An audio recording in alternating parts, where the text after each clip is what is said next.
Hello bachchon, let's see this question. This question says a scientist was studying different stages of decomposition in a self-prepared garden occupied with wheat grass in which he studied soil microbiota occupied with some organisms like termites, earthworms, bacteria and fungi. तो एक scientist था, उसने क्या किया, जो wheat grass होती है उससे अपना एक खुद का गार्डन बनाया और अलग अलग स्टेजेस ऑफ डिकम्पोजिशन उसने पढ़ी, जिसमें क्या होता है चीजें टूटती हैं, लाइक ऑर्गेनिक मैटर का डिकम्पोजिशन होता है। Occupied with some organisms, like उसमें उसने क्या स्टडी किया, सॉइल में जो माइक्रो ऑर्गेनिजम्स होते हैं लाइक टर्माइट्स, अर्थवर्म, बैक्टीरिया और फंजाई जो होते हैं उनको भी स्टडी किया। Then he added wooden pulp and cow dung to observe the process। फिर उसने क्या डाला, वुड का पल्प डाला और काऊ का डंग डाला। तो उससे देखा कि उसने ऑब्जर्व किया कि उस प्रोसेस में क्या अंतर आया। सो हमारे कुछ स्टेप्स हैं इस डिकम्पोजिशन प्रोसेस के। One, step A, carried out by detritivores, cow dung is subjected to be simplified। तो स्टेप ए में काउ डंग क्या हुआ, सिंप्लीफाई हो गया। और ये कैरी किसने डेट्राइटिवोर्स ने किया। Then two, step B, formation of lignin rich organic matter from detritus. Lignin से रिच ऑर्गेनिक मैटर डेट्राइटिस से बना। Then third, step C, saprotrophs जो थे decomposers for their digestive enzymes over the detritus. तो जो सेप्रोट्रॉफ्स थे उन्होंने डेट्राइटिस पे अपने डाइजेस्टिव एंजाइम्स डाले। और wooden pulp is subjected to be simplified. इससे क्या हुआ, जो वुड का पल्प था वो टूटता गया और सिंप्लीफाई हो गया। Then four, step D, soluble substances found during decomposition pass into the soil by percolating water। तो जो सब्सटेंसेस सॉल्यूबल हो गए, जो मतलब डिकम्पोज होके सिंप्लीफाई हो गए, उनको क्या हुआ, वो पास कर गए सॉइल से बाय परकुलेटिंग वाटर, जो पानी नीचे जा रहा था रिस के। Then five, step E, decomposition of X results in release of inorganic substances in the soil। जो X substance है decomposition होता है, सो क्या करता है, inorganic substances soil में रिलीज होते हैं।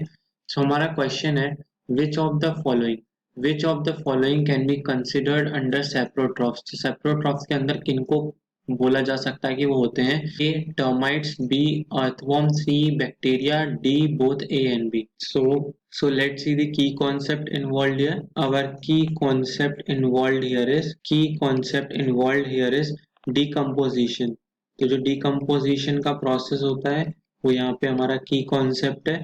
decomposition में क्या होता है, decomposers break down, क्या ब्रेक करते हैं, break down complex organic matter,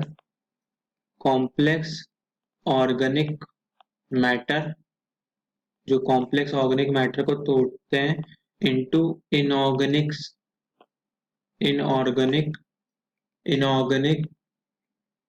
substances like carbon dioxide, CO2, water and nutrients। तो ये हमारा डिकम्पोजिशन की डेफिनेशन है, जिसमें क्या होता है, डिकम्पोजर्स ब्रेक डाउन करते हैं कॉम्प्लेक्स ऑर्गेनिक मैटर को इनऑर्गेनिक सब्सटेंसेस में, CO2, वाटर एंड न्यूट्रिएंट्स में।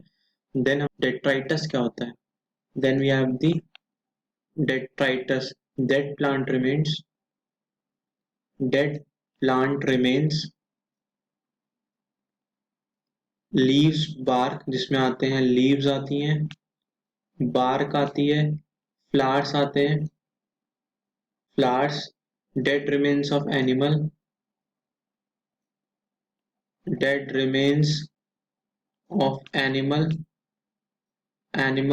fecal